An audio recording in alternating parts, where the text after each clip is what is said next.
अस्सलाम वालेकुम। कैसे हैं आप लोग? उम्मीद करती हूँ खैरियत से होंगे।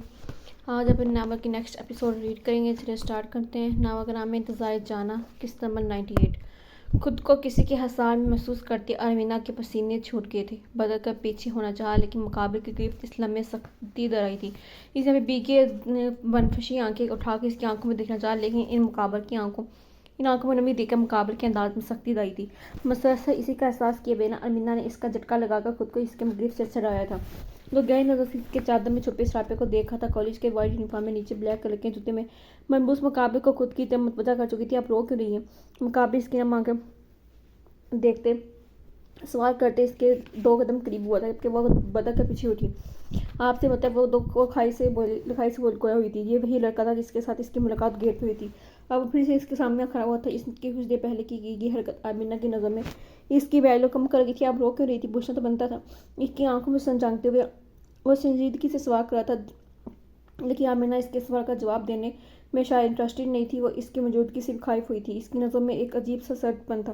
वो इससे महसूस कर सकती थी नहीं बनता आपका पूछना, और आपसे मेरा रिश्ता नहीं है तो आप मुझसे पूछ रहे हैं। इसका वाज़ा करना सही समझा कि इनका ईमान से कोई रिश्ता नहीं है तो इसके रोने की बात दरियाफ्त करता, लेकिन मुकाबले जैसे इसकी बात को संजीदगी से नहीं लिया था। इंसानी का रिश्ता तो है ना। इसकी आंखों में अपनी आंखें गाड़ते बोलते इसकी मजीद करीब हुआ था। अमीना पीछे होती दीवार से जा लगी। फिर भी पूछने का हक आप हासिल नहीं है। ना मैं आपका जवाब ना सही समझी, क्योंकि क्यों आती हैं फिर से मेरे सामने? आमिना को अब इंसान बुरा लगने लगा था। जब फिर से इसके सामने आ चुका था। अब तो कॉलेज ऑफ होने में भी काफ़ी टाइम हो चुका था। पूरी क्लास खाली थी। ऐसे में इसके ऐसे क्लास में आए से बहुत अजीब लगा। देखिए, मैंने आपको रोते देखा तो अंदर चलाया, क्योंकि वो क्या है, मैं बहुत सॉफ्ट नेचर का हूँ। किसी को रोते हुए ये परेशानी देख सकता हूँ। तभी आपको रोते देखा तो आपसे पूछने चलाया क्या मसला, क्यों रो रही है? इसकी आंखों में देखते इसकी नमी को चुनने की कोशिश की तो अमीना ने इसका बड़ा वो हाल झटक दिया। 2 कदम पीछे होता।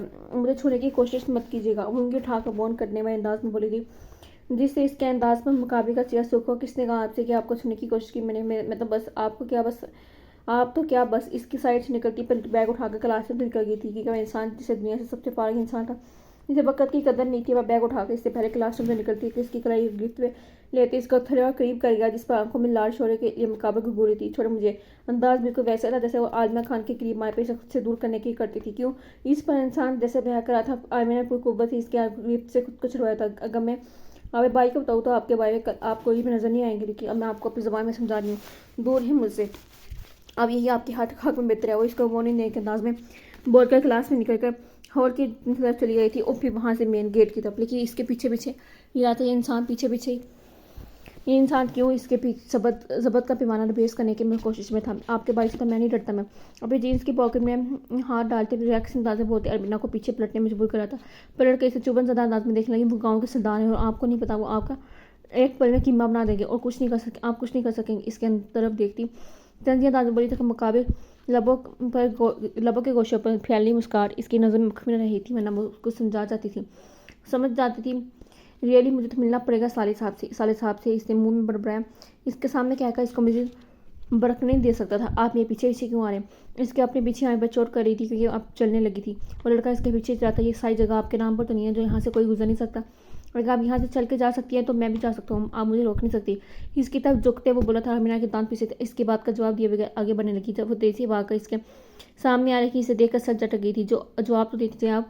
इसके आगे चलते इससे के पीछे की तरफ कदम बढ़ाते रहा था, लेकिन अलमीना इसको नज़रअंदाज किया था। आप जी मैं इसकी तरफ देखती हुई हल्का मुस्कान। इसकी मुस्कान आमिना को किसी की याद लगी इसकी, जो इसे बोलता ही नहीं था। तो इस वक्त इसकी सोचों में था। अमीना सर झटका और इसको किसके साथ मिला रही थी। फिर से चलने लगी। इसके आगे फैल सा गया था। आप मैं पीछे क्यों करें? इसके बाद सख्ती से चीखी थी। अच्छा, आसपास के लोग सुन लेते ताकि इंसान तो सुबह से इसके पीछे बढ़ा था वो तो हट जाता सामने से। देखे, मैं आपका पीछा नहीं करा। मैं तो आपसे बात कराऊंगी कि आप अपसेट हैं। पहले रो रही थी, कहीं प्यार व्यार तक चक्कर तो नहीं है, या फिर आपको बॉयफ्रेंड ने धोखा दे दिया आपको? क्योंकि मुँह लड़कियाँ ऐसे ही तभी रोती हैं जब इनको प्यार में धोखा मिलता है। वो लोग गेट की दूसरी तरफ रखे बेंच इसके करीब पहुंच चुकी थी। आमिना तो अब मुझे सोच रही थी अभी तो इसकी जान छूट गई, छोड़ देगा, लेकिन वो गलत थी। वो तो अब इसके इंतहाई प्रश्न सवाल करता। शट अब होते कौन है ऐसे मोहब्बत ऐसे मुझसे सवाल करने वाले? आप किस बात का क्या मतलब? मैं रो रही थी या आपको मसला नहीं? जबरदस्त को बैठी थी। वो खुद से क्या महफूजा बना था। हमीना का दिमाग घूम गया था इसकी बातें सुनकर। देखे मैं तो इसे मजीद बात करता कि हमीना का सेल्फ मदद से जल्दी से बैग से निकाला। फोन निकाला। मिस कॉल सरगाम खान की थी। तो बाहर आ चुका था। इसकी तरफ देखे बिना अपना बैग कंधे पर लटकाए बाहर निकली। वो अब भी लब नीचे हुए थे इसके कई बात अब तक ऐसी हमें चल रही थी। वो कैसे इसके साथ होकर बात करता, प्यार बॉयफ्रेंड कैसे अजीब सी बातें कर रहा था इसके साथ। ये बैग कंधे में ठीक करता बाहर निकल गया। एक नज़र इसकी कार के सामने तरफ देखा जिसके सामने खड़े इंसान को पल में पहचान गया। आरवीना का वही भाई था जिसकी वो बात करी थी। इसके लिए वो मुस्कुरा डाली थी। फिर पहले ही दिन से कुछ ज़्यादा ओवर हो गया था। इसे खुद से नाराज़ कर चुका था। शायद तरफ बालों में आदतन हाथ बैठे हुए पार्किंग की तरफ बढ़ा था। आरवीना गाड़ी की तरफ कई बाई तो सरगाम खान इसके दरवाजे खोला था। वो बैठ तो गई थी कि इसका मूड इंतहाई ख़राब था। इस लड़के पे शदीद गुस्सा आया था। इस लड़के पे शदीद गुस्सा आया था। सबसे ज़्यादा था इसके आखिरी बात वो जो इस बॉयफ्रेंड के बारे में कर रहा था। आरवीना का बस चलता इसे एक थप्पड़ मार चुकी होती जिसे इस दूसरे को मारा था। और जगाम खान से इस बारे में बात करना तो चाहती थी लेकिन फिर नहीं कर सकी थी कि इसके बारे में कुछ सोचना भी नहीं चाहती थी। इसे यकीन था कि थप्पड़ खाकर जरूर इसके अगर ठिकाने आ चुकी होगी। लेकिन इसकी महज इसके खाम खा रही थी। थप्पड़ की बुवाई कीमत चुकाने वाली थी। क्या सोचती होगी ये पहले दिन ही कैसा गुजरा कॉलेज में। और क्या क्या हुआ बुआ मुझे पूरी तफसीर बताओ। वो कोई गाड़ी का टर्न लेते हुए पूछा था। इस सोचा था कि कॉलेज के वापसी वो हमेशा की तरह फ्रेश होगी लेकिन इसकी जेब पर फैली संजीदगी परेशान करी थी। दिन बहुत अच्छा गुजरा भाई और मैंने सारी क्लासेस ली क्यों दोस्त नहीं बनाया क्योंकि मुझे अकेले रहना अच्छा लगता है। पर मैं समझ गई थी कि जगाम खाकर परेशान करना चाहती थी। इसके भाई की लाइफ में पहले बहुत टेंशन चल रही थी। मजीद इनमें इजाफा करना चाहती थी। अच्छी बात है गुड़िया ख्याल है आज शॉपिंग न कर ली जाए। काफ़ी दिनों से आपने अपने लिए कोई शॉपिंग नहीं की। यहाँ एक बुटीक है आप इसके ड्रेसेस आज का मार्केट में काफ़ी मकबूल है। वहीं चलते हैं या पहले लंच कर लेंगे क्या कहती हैं। वो इसका मूड ठीक फ्रेश करने की घर से बोला था भाई शॉपिंग करने की जरूरत नहीं है हम घर चलते हैं। आरमीना को इस वक्त तन्हाई चाहिए थी। नहीं शॉपिंग तो हम लोग करेंगे। इस वक्त आरमीना के साथ वक्त गुजारना चाहता था। सो ये तभी मुमकिन था जब वो लोग शॉपिंग लंच साथ करते फिर हम जैसे आपको नसब समझे। इसने बात जगाम खान पर छोड़ दी थी। फिर जगाम खान से हिलाते गाड़ी आगे थी तो तरफ बढ़ा दी। अभी शम तजीज़ खान इस वक्त बुटीक के सामने खड़े थे। गार्ड्स ने अंदर जाने की इजाज़त सिर्फ फीमेल्स को ही है क्योंकि इस बुटीक में आप कपड़े सिर्फ खवातीन से मिल सकते हैं। हमेशा की बात सुन के हैरान तो बहुत हुई थी। अब अंदर अकेली जाने वाली थी। अजीज़ खान का इरादा इसके साथ जाने का था लेकिन फिर कहीं रुक गया। अब तबरीशम अंदर के लिए आई थी। अंदर इंटर हुई थी और रिसेप्शन पर मौजूद लड़की से इसने इसके ऑनर के बारे में पूछा था जिसने कह दिया कि आप मैम से तभी मिल सकती हैं जब आपके पास इनका अपॉइंटमेंट होगा। बिशम कैसे सोच में पड़ गई और लोग तो अर्जेंट आए थे। ऐसे अपॉइंटमेंट के चक्कर में नहीं पड़ने वाली थी और ना ही सबकी आदत थी। सब कुछ इसके साथ हो भी तो पहली बार आता। इसके दौरान कैंप पर लड़की के इसे अंदर भेज दिया। और वो अर्श के कैबिनेट में आई तो इस पहले अपने ड्रेस को डिज़ाइन करने में पूरी तरह से मुहव्वल थी। अर्शक ने इसके बनाए गए डिज़ाइन को गौर से देखा। सच में अच्छी डिज़ाइनर ड्रेस डिज़ाइन थे। अभिषम में प्रेस हुई थी। अरिशक ने इसे देखते हुए सीधी हुई थी। जर्शक पाही इसकी सेक्रेटरी के पास जो खुद पूरी तरह से काम में मगन थी। अचानक मश ने इसके पास से इसके वैसे डील किया जैसे इसके पास आए फिर कस्टमर को करती थी। अभिषम को बैठने का इशारा किया तो बैठ गई थी। अभिषम की ड्रेसिंग से वो समझ गई थी कि कोई अमीर तीन औरत है। वालेकुम सलाम मुझे आपसे बात करनी है। अभिषम को थोड़ी सी हिचकिचाहट हुई थी। पहली बार इससे सिचुएशन पेश आई थी। जी बोलिए आप मैं सुनी आपकी बात। अभिषम हल्की सी मुस्कान ली बोली थी। अभिषम थिएटर गई थी। इस लड़की की मुस्कान तजीज़ खान जैसी थी। इसकी शक्ल भी आपस में काफ़ी मिलती थी। असल में मेरी कंपनी है फैब्रिक की। मुझे डिज़ाइनर की तलाश है क्योंकि जो हमारी कंपनी की डिज़ाइनर थोड़ी बीमार हो गई है। इसे मुझे आपके बारे में पता चला आपके तैयार करदा ड्रेस आज कल मार्केट में काफ़ी मकबूल है तो इसलिए मैंने आपके पास आई हूँ। अगर आप महीने के कॉन्ट्रैक्ट के तौर पर हमारी कंपनी ज्वाइन कर ले तो। आप वर्षा की तरफ देखती बोली थी तो पूरी तरह से इसकी बात सुन रही थी। यानी इसे कॉन्ट्रैक्ट करने के लिए आई थी। सॉरी मैं ऐसे किसी कंपनी का साथ काम नहीं करती हूँ। अपना बुटीक बस संभालती हूँ। मुझे आपके साथ कॉन्टैक्ट नहीं कर सकूँगी। आई होप कि आप इस बात को समझ जाएंगे। माजत करने वाले अंदाज बोली तो अभिषम को परेशानी हुई थी। साफ साफ इनकार कर दी। देखिए हमें अर्जेंट पेस पर जरूरत है। हम आपको 1 मंथ की सैलरी दे देंगे। आपको चंद घंटे हमारे साथ काम करना होगा। ज़्यादा मुश्किल नहीं होगा। आप अपना बस बुटीक भी संभाल सकती हैं। इसमें आपको कोई पाबंदी नहीं होगी। अभिषम को लगा शायद वो इसके वजह से इनकार करी थी कि इसका ध्यान अपनी बुटीक की तरफ से हट जाएगा तो अभिषम ने इसके क्लियर कर दिया और साथ ही इसने सैलरी की बात भी कर दी। देखिए मिस मुझे सैलरी की परवाह नहीं है। मुझे बस किसी के साथ जाकर वहाँ काम करना पसंद नहीं है। आप किसी और को देख ले इस काम के लिए। इसे किसी के साथ जाकर ऑफिस में काम करने के हक में नहीं थी। अभिषम बार बार इसलाह करी थी फिर भी वो ये बात मानने में नहीं थी। मुझे आपसे ड्रेसेस रेडी करवानी थी क्योंकि आपके बनाए हुए ड्रेसेस काफ़ी खूबसूरत है। हमारा ऑर्डर काफ़ी अच्छी कंपनी के साथ है। मैं इसमें किसी किस्म की गड़बड़ नहीं चाहती थी। इससे बस चंद घंटे के ही तो लगेंगे। आप इस बारे में सोचेंगे तो सही। मसल सर्शक को काय करने की कोशिश करी थी इनकार करी थी। देखिए आप मेरी बात समझने की कोशिश करिए। मैं मैनेज करना बहुत मुश्किल होगा। आपको भी बात समझनी चाहिए। अगर आपका ऑर्डर बहुत इंपॉर्टेंट है तो मैं आपको 1-2 डिज़ाइनर के नंबर देती हूँ। आप इनसे कॉन्टैक्ट कर लें। वो आपकी हेल्प जरूर करेंगी। मुझे इससे बेहतर काम कर सकती है वो। आशा किसी तरह बस इनकार करना चाहती थी। ऐसे काम करने का सोच भी नहीं सकती थी। अगर इसका सामना सरगम खान से हो गया तो क्या करेगी। लेकिन मुझे कोई और करनी चाहिए बल्कि आपको हायर करना है। आपको बस हमें थोड़ा सा टाइम देना होगा। अभिषम आगे को झुकी थी। आशा किसकी बातों पर लबों पर दांतों तले दबाई कुछ सोचने लगी। इनकार कर रही थी लेकिन अभिषम फिर भी फोर्स कर रही थी।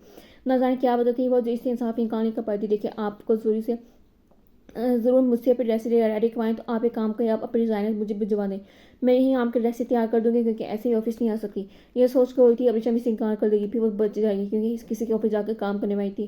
ठीक है, नहीं वहाँ डिज़ाइन कौन होता है, इसे वहाँ से भी लोगों को फेस करना काफ़ी मुश्किल होती थी, लेकिन यहाँ भेजने में मुझे मसला नहीं है। पर बार बार आप किसी पॉइंट को डिस्कस करना हुआ तो फिर हम कैसे करेंगे, आप तो यहाँ होंगी, मैं ऑफिस में ऐसे मुश्किल हो जाएगा, तो आपका इस वजह से आप ऑफिस का क्या नहीं वो सब मैं देख लूँगी, आप बस डिज़ाइन भिजवा दीजिएगा, मुझे बाकी का काम मैं देख लूँगी, इस हफ्ते में ही आपके ड्रेस रेडी हो जाएंगे। वो सरजीत की तो वही थी, अभी शर्मा सहलाया अगर वो कही थी तो वो कर सकती थी ऐसे काम। ओके, फिर मैं डिज़ाइन भेज दूँगी आपको। और बात मुकम्मल करती कि रूम का डोर नॉक हुआ, वो खामोशी हो गई थी। अर्शद की सेक्रेटरी अंदर आई थी, जिसके पास अर्शद था, ये इसके फीड का टाइम था, तभी भी रोने लगा, वरना तो इसके पास खेलता रहता था साथ ही। मैम ये रो रहा है, ऐसे दरमियान में अर्शद को डिस्टर्ब तो नहीं करना चाहती थी, लेकिन जैसे को बार रो रहा था, जिसकी वजह से इसे मजबूरी में अंदर आ पड़ा। मुझे तो इसे गौर से दर्शक को लेकर इसने जैसे जाने का इशारा किया, वहाँ निकल गई। अर्शद दर्शक को कंधे से लटकाकर वो जानती थी क्योंकि रोया रेशम का हैत हुई थी। अर्शद की उम्र मुश्किल 19 साल थी, एक बेटे की माँ थी। ये यकीन करना मुश्किल था, लेकिन वो बच्चा बहुत प्यार था। फिर माँ के कंधे से लटका हुआ इस वक्त अभिषम को बहुत प्यार लगा। इसने ब्लैक कलर का छोटा सा निक्कर पहन रखा था। अभिषम का दिल चाह के इसे गोद में उठाए नहीं जानती थी, कोशिश क्यों थी वो, क्यों इस बच्चे को देख के जाई थी। अब देखे आप प्लीज़ डिज़ाइन भिजवा दीजिएगा, मैं देख लूँगी, अगर कोई मसला हो तो मैं आपसे रब्ता करूँगी, बाकी आप अपना फिर भी मुतमिन कीजिएगा, हो सकता है कि आपको कोई बेहतर डिज़ाइन मिल जाए। अब अभिषम को अशक को तख्ता पाकर बोली थी, जिस पर अभिषम में सहलाए मजीद वहाँ रुकना चाहती थी, लेकिन फिर भी तेज़ खां का ख्याल आया तो उठकर खड़ी हुई थी। इसे आए काफ़ी वक्त हो गया था, मैं भिजवा दूंगी, और मुझे आपसे ड्रेस डिज़ाइन करवाना है। एक बात, मैं कुछ दिनों के बाद एक इंपॉर्टेंट इवेंट आने वाला है, इसके ड्रेस भी मुझे आपसे रेडी करवाना है। अभिषम को अचानक से ख्याल आया कि कुछ दिनों बाद एक इंपॉर्टेंट दिन आने वाला था, जिसकी तैयारी से करनी थी। जी मैं बना दूंगी, आप डिज़ाइन देख लीजिएगा। इसका तो काम ही नहीं था, कैसे इनकार कर दी फिर, यानी खुद अभिषम को छोड़ने आई थी। बाहर गेट तक दर्शक इसके कंधे पर लगा था। अभिषम दर्शक के भूले हुए गालों को छुआ, तब बहुत गोल मटोल प्यारा सा बच्चा था। इस जिसके सुरख को सफेद गाल अभिषम को काफ़ी टट गई थी। आपका बेबी बहुत प्यारा है, इसने बेख्तियार दर्शक के फुले गला को छून गया। इस हरकत पर खुद हैरान थी, ऐसे किसी को नहीं जानती थी कि ये बच्चा इसे काफ़ी पसंद आ चुकी है। अर्शद की इसकी तारीफ खुशी थी, आपको देखकर लगता नहीं है कि आप एक बच्चे की माँ है। क्या शादी का मेज भी करवा दी थी आपकी फैमिली ने आपकी। वो दोनों चलते हुए बातें करते हैं। शादी के नाम पर अर्शद को बहुत कुछ याद है, आंखों में कोशिश भी गई। मुश्किल से दर्शक को उठाए चली थी, जी मैं शादी जी जल्दी शादी होगी थी मेरी। अर्शद बस इतना ही बोली, प्लीज़ के अलविदा कलमत कहती इसे रुखसत करते पसंद आई थी। दर्शक को लेकर अंदर चली गई थी, जिसके कौन में उसको बैठा हुआ था। हालांकि इस टाइम इसे पेड़ पूजा करनी होती थी, इसकी खामोशी कुछ टाइम तक थी और कम होता था, लेकिन जब रोता था इस गला फाड़ होता था। इसे संभालते दर्शक खुद ही रोने लग जाती थी। फिर इसकी आंखों में आंसू देखकर दर्शक खामोश होकर भी मामा को देखने लगता था। इसके हाथों में लेते इसके हाथों में वसा देने की लगी थी। मामा को देखे मुझको कसम आया, वो नींद में जाने लगा था। इसका सोते देखकर इसे कार में लटाई अर्शद का परिवार ठीक गई थी। इसकी लड़की का नाम तो इसने पूछा तक नहीं था। अब अगर इससे बात करना चाहेगी तो कैसे करेगी, इन्हें खुद को खुदा कम से कम इसका नंबर तो ले लेना चाहिए था, लेकिन वो नहीं ले सकती थी। अब सवाए अफसोस के कुछ नहीं कर सकती थी। अगर भूल गई तो याद इस लड़की ने भी नहीं करवाया था, बस वापस अपने काम में लग गई थी। जकाम खान अरमीना को अर्श के बुटीक में ही लेके आया था। अरमीना तो मसला इनकार कर दिया कि इसमें शॉपिंग करवाने की ठान चुका था।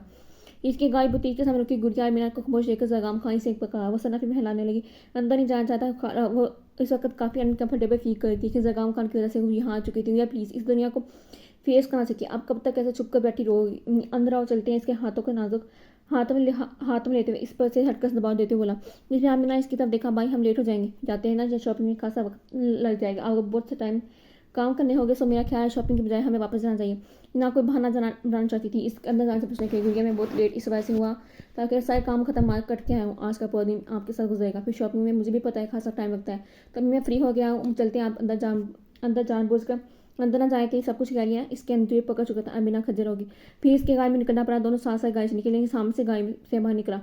जगाम और अमीना दोनों एक दूसरे को देखकर हैरान हुए थे। आमिना बाग का इसके सीने से लगी थी, आमिना खान की डेथ पर हमें लिया था, लेकिन भी बाबा की तरफ से इनके जनाजे से वापस चला गया था। आमिना इसे शादी वाले दिन वो आदाज में नहीं थी। तजीज़ खान तो काफ़ी देर से आबिशम के आगे वेट करा था, इसको नहाते देखकर वो गाय से निकला था कि ऐसे किसी से खुद से लगते देखा। दोनों दो कदम पीछे हुआ, लेकिन फिर आमिना को देखते भी इसने इसके सर पे हाथ फेरा। गुड़िया आप इंतजाम का कोई अंदाज किया था, जानता तो सब लोगों की हकीकत पता चल चुकी थी।